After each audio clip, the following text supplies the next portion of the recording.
אחרי 3 שנים בירושלים התגייסתי לנחל, יצאתי עם הגרעין לעין הנציב, יצאנו לפני הגיוס לצבא, היינו 3-4 חודשים הכשרה מוקדמת בקיבוץ, ויצאנו מהקיבוץ, ואנחנו למעשה כל השירות היינו קשורים למשק, מהמשק יצאנו לטירונות, חזרנו למה שקראו אז שלט, לשירות במשק בתקופת הצבא. אחר כך יצאנו לאימון מתקדם, ואז... אוקיי, אחרי הצבא, מה... אחרי הצבא אנחנו התחתנו.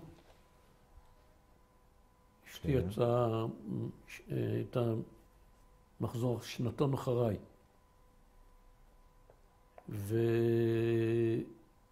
והולדנו 4 ילדים בקיבוץ.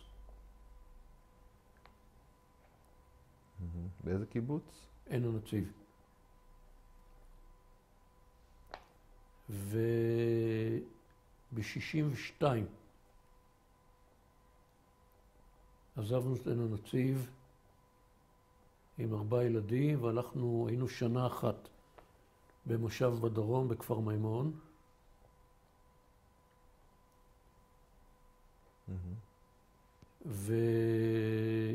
ואחרי השנה הזאת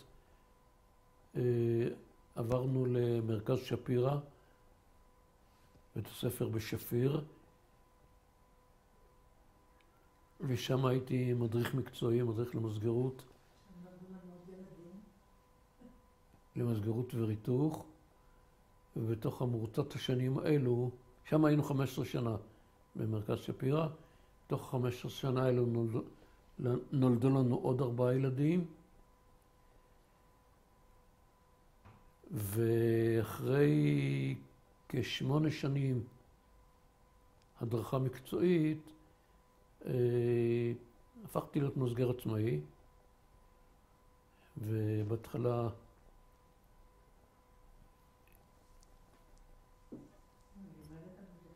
התמחיתי בריתוך אלומיניום ותיקון צינורות אלומיניום, זה שירות לחקלאים שעשיתי בכל הארץ. זאת אומרת, המסגריה שלי הייתה שם, אבל עיקר העבודה הייתי יוצא לכל רחבי הארץ לתיקון צינורות.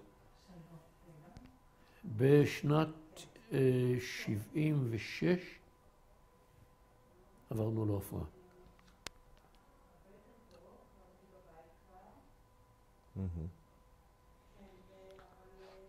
יפה. איך היית רוצה לסיים את הרעיון הזה? מה היית רוצה להגיד לסיום? מה? לדורות הבאים? אם אתה רוצה, או...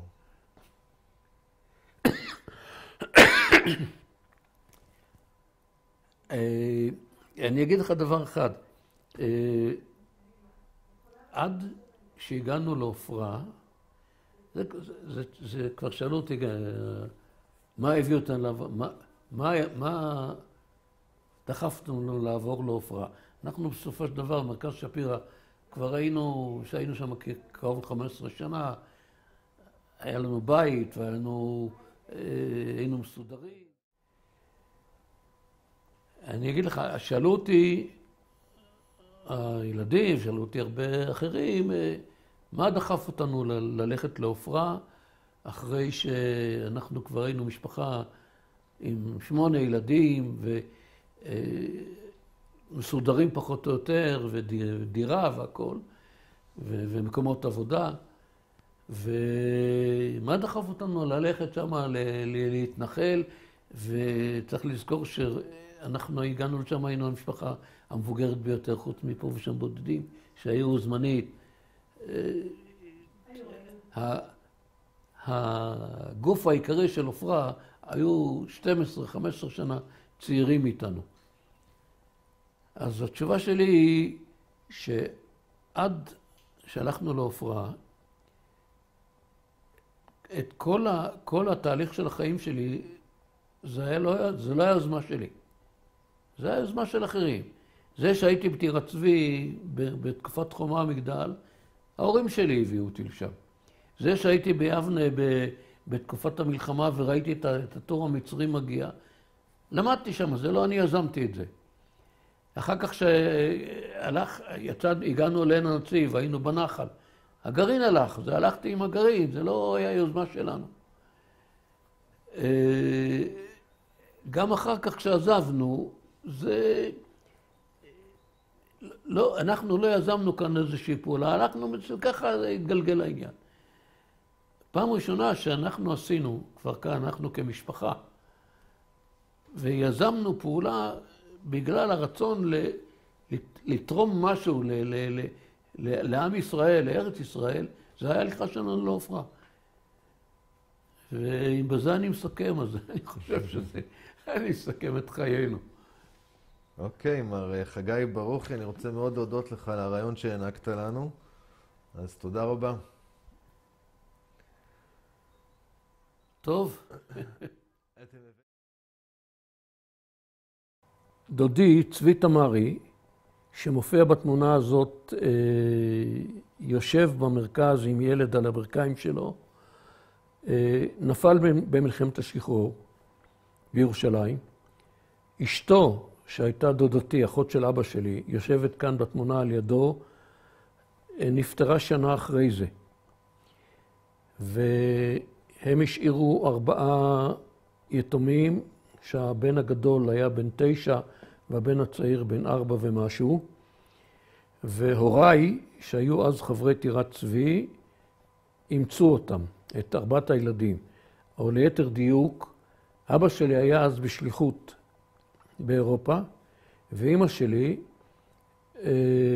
עוד בתקופת סוף המצור על ירושלים, הצליחה להגיע לירושלים בהפוגה הראשונה, ולקחה בהתחלה 2 ילדים אלינו לטירת צבי, וקצת יותר מאוחר 2 ילדים יותר גדולים שכבר היו בבית ספר, לקחה גם אותם, ומאז אנחנו נהפכנו למשפחה אחת. זאת אומרת, בהתחלה זאת הייתה אומנה, ואחר כך זה הפך לאימוץ מוחלט. אז שאר הנוכחים בתמונה הזאת, אלה זה כל בני המשפחה של הסבא הזה, שהיו אז בארץ. בתמונה הזאת שאנחנו רואים עכשיו, יושב במרכז הסבא, שזה היה יום הולדתו. התינוק שעל הידיים שלו, זה גם כן בדוד שלנו מדוד אחר, שהוא היום, קוראים לו יאיר, היום הוא תושב אלון שבות. הילדים שמאחורנית, אלו, לפי סדר נתחיל מהקטן, הקטן זה דני תמרי ואחריו אברהם תמרי, אחריו שאולי ברוכי, אחר כך ראובן תמרי, שמואל תמרי, נחום ברוכי וחגי ברוכי, אני. אני מזכיר שהתמונה הזאת צולמה 2 לפני שההורים שלהם, לפני שההורים נפטרו, הלכו לעולמם. זאת אומרת, זה צירוף של 2 משפחות, זה כל הנכדים של הסבא הזה שהיו אז בארץ. בערב פסח האחרון מלאו לי 80, ושאלו אותי בני המשפחה מה אני רוצה, איך אני רוצה לחגוג. אמרתי, אני מזמין סדר משותף. ואז קיבלו את הבקשה בהתלהבות, ושכרו את אחד המוסדות בעופרה, והתכנסנו שם לסדר 70.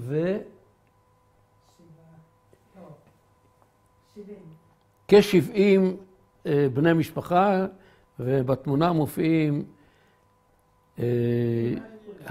כמעט כולם, חסרים פה בתמונה 6 או 7 שלא יכלו להגיע, וכאן מופיעים נכדים, נינים, חתנים, והתמונה צולמה כשעה לפני כניסת החג. Hmm?